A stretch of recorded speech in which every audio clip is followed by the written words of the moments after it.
This free step-by-step video comes to you directly from Haynes. You can complete more than 200 jobs on this vehicle when you purchase the complete online manual at Haynes.com. Air filter replacement. Pull the hood release lever located underneath the steering column. Lift the hood safety latch. Raise the hood and support it with the prop rod. Unsnap the air filter housing retaining spring clips. Disconnect the mass airflow sensor electrical connector. Loosen the intake tube hose clamp. Lift the air filter cover off of the air filter housing and remove the air filter element. Vacuum and clean out the air filter housing, removing any debris.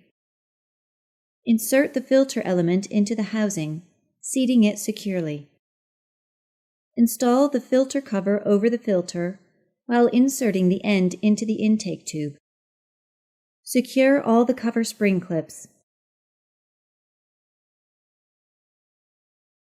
Tighten the intake tube hose clamp securely and reconnect the mass airflow sensor electrical connector.